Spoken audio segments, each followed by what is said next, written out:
ఇదేంట్రా అయితే? అరే నీ అబ్బా జీవన్ కి జ్యోతి హల్లెలూయా ఉద్ధారకర్త హల్లెలూయా. ఎక్కడో చూసినట్టుందండి. ఈ ప్రొడ్యూసర్ని డైరెక్టర్ని మోసం చేసిన నన్ను కూడా మోసం చేద్దాం అనుకుంటున్నావు ఏంట్రా? నేనేం చేశాను సార్? కంగారు ఎంతురా చెప్తాను కదా. రేయ్ దీని ఒరిజినల్ పాడండిరా. చూడండి. గంగణపతయే నమో నమః శ్రీ సిద్ధి వినాయక నమో నమః. కానీ మీరేంటో మీ విధానాలేంటో ఇప్పటికి నాకు అర్థం అవరో బాబు. నా జీవితానికి ఏదైనా అసంతృప్తి ఉందంటే అది ఇదే. పాము మొన్న 5 రోజుల కింద కాటేసింది సార్. ఎవరు మిమ్మల్ని కాటేసిందమ్మా? నన్ను కాటేసింది. మళ్ళీ అదే తీసుకుపోయింది, బాగు చేసింది. మళ్ళీ అదే తీసుకుపోయింది, బాగు చేసింది. అదే తీసుకెళ్లి నేను బాగు చేసింది. బాగు చేసింది. అదేలాగా? How it is possible? సైతాన్ కాటేసిందంట. ఎస్ అదే నేను చూస్తున్నా. జపాన్ వాళ్ళు అక్కడ ఏవేవో కనిపెడుతుంటే ఈ ఎదవేం కనిపెట్టుకొచ్చాడు చూడు. యేసుక్రీస్తు నామములో నీ కోరలు పీకేశాను.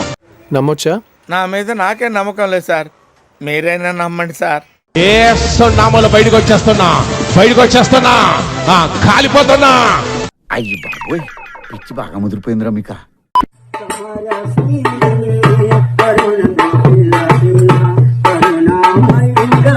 మళ్ళీ కొత్త కాన్సెప్టా? ఊపిరి పీల్చుకోవడం కూడా టైం ఇవ్వట్లేదురా.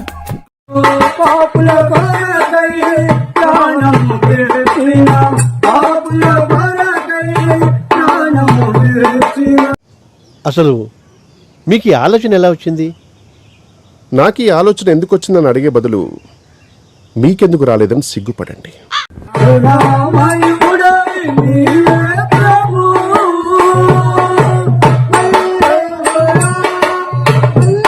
అంటే పబ్లిక్ అయిపోయారంటారా మీరు?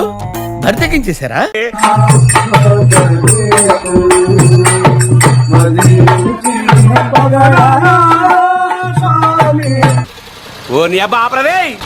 ఇప్పుడు మళ్ళీ ఒకడు వచ్చిండు పాస్టర్ గారికి చెప్పడానికి. దొంగ పాస్టర్ గారంట. చెప్తాను ఒక మాట, నీకేరా ఆ ఫోటో పెడతాను, నీకే చూడు. ఊరక్క ఇటను ఉన్నవేమిరా నువ్వు? ఆడనా మొగనా లేకపోతే తేడనా? ఏందిరా నువ్వు?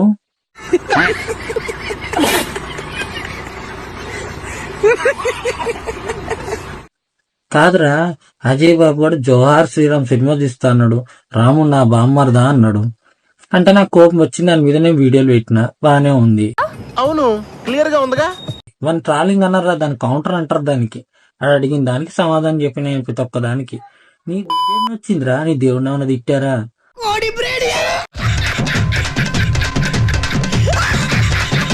10 సంవత్సరాల నుంచి మందలవాటు ఉన్నాడు. ఎలా మనకాలని ట్రై చేస్తున్నా కూడా కాలే. పెద్ద సమస్య వచ్చి పడిందే. డబ్బులు లేకపోయినా కూడా ఎవరో ఒకరు ఇచ్చేవాళ్ళు ఉన్నారు తాగడానికి.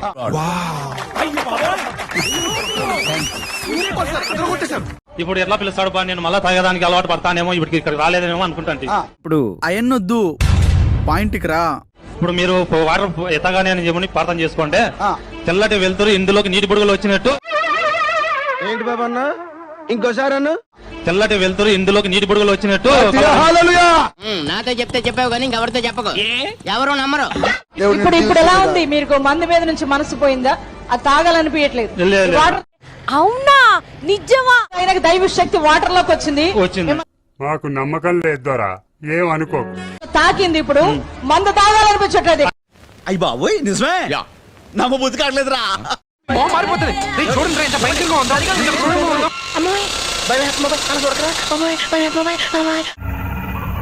ఏంటి మమ్మీ ఎవడీడు?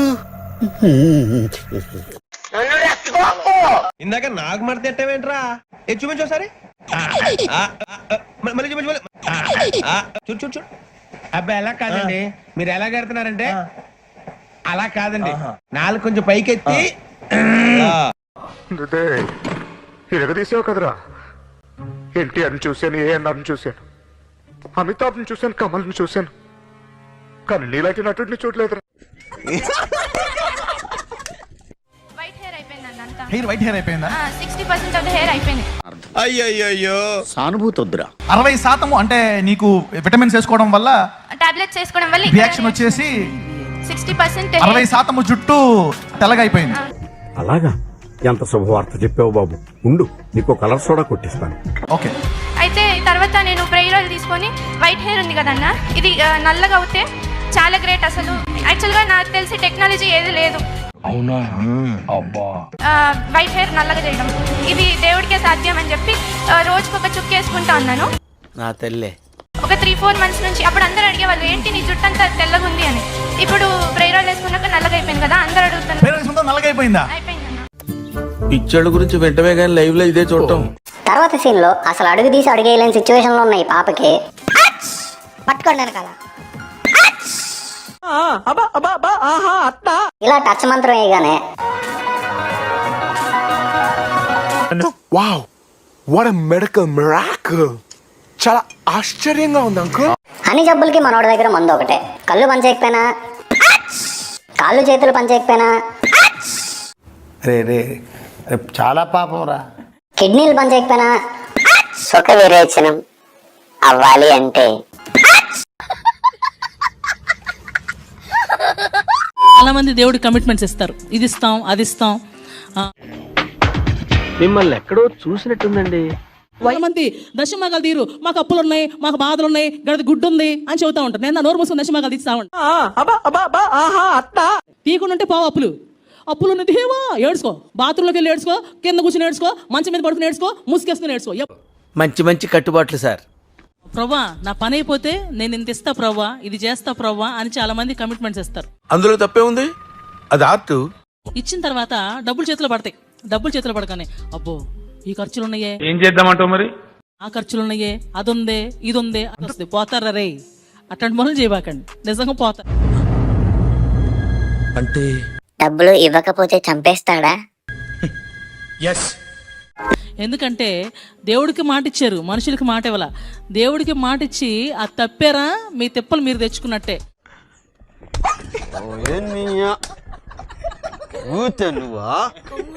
వెనకాల మీరు సపోజ్ 10,000 ఇస్తానని కమిట్ అయ్యారు అనుకో, ఇంటూ 4 40,000 ఎగిరిపోతాయి. In Jesus name. ఏం మాట్లాడుతున్నావురా? నరాలు కట్ అయిపోయింది.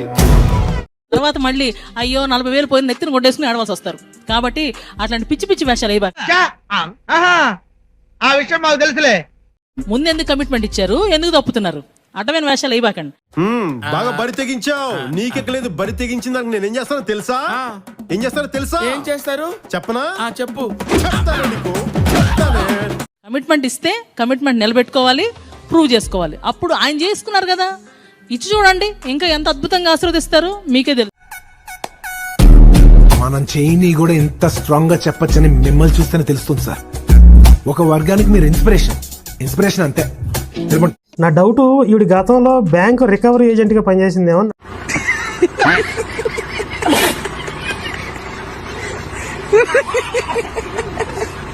ఎట్లా వసూలు చేస్తుందో అండి. రే కడతావా? ఏంట్రా నాటకాలు ఎత్తనేంది? కట్టు. దేవుడికి లెక్క చెప్పాలి మామూలుగా. ఏంటండి అసలు ఇది వ్యాపారమా మతమా? అంటే అది ఇప్పుడు ఆడేదో కష్టంలో ఉండి ఓ 10,000 రూపాయలు ఈ పని అయిపోతే ఓ 10,000 దేవుడికి ఇద్దాం. దేవుడు తేరా చూస్తే మళ్ళీ ఇంకో పక్క పిల్లలకో కుటుంబానికి అది అవసరం వచ్చింది. మరి ఈసారికి ఇవ్వలేకపోతున్నానే మాట ఇచ్చాను కానీ పరిస్థితి అనుకూలంగా లేదని చెప్పి ఇవ్వకపోతే దేవుడు పగబడతాడు వాడి మీద. కానీ మీరేంటో మీ విధానాలు ఏంటో ఇప్పటికి నాకు అర్థం అవరో బాబు. నా జీవితానికి ఏదైనా అసంతృప్తి ఉందంటే అది ఇదే. వీడు నాకు అంత ఇస్తా అన్నాడు, వీడు నాకు ఎంత ఇస్తా అన్నాడు, వీడు ఇవ్వలేదు, వీడి సంగతి చూడాలి. అరే పేతురు వీడి సంగతి చూడరని చెప్పి పంపిస్తాడు అనమాట. అసలు దేవుడు అనే పేరుని ఎంత చండాలంగా చెయ్యాలో, ఎన్ని రకాలుగా నాశనం చేయాలో అన్ని రకాలుగా చేస్తున్నారు. తెలియక అడుగుతున్నాను, ఇదో బతుక చెప్పండి. అరే నువ్వు నా 10,000 బాకీ ఉన్నావు, 10,000 ఇవ్వలేదు, నీ సంగతి చూస్తానని చెప్పి లెక్క రాసుకుంటాడు. వాళ్ళ దేవుడు పైన పరలోకంలో ఈ పరలోకంలో కూర్చుని ఆయన చేసే పనులు ఇయ్య. నవ్వు ఆపుకుంటున్నావు కదరా సార్. ఏం చేయడం లాట్ సార్, ఇంకా మేము వెళ్ళి రియాక్షన్ తీసుకుంటాం సార్. ఈ వీడియో నచ్చితే మీకు ఏం చేయాలో తెలుసు కదా. Like, share and subscribe.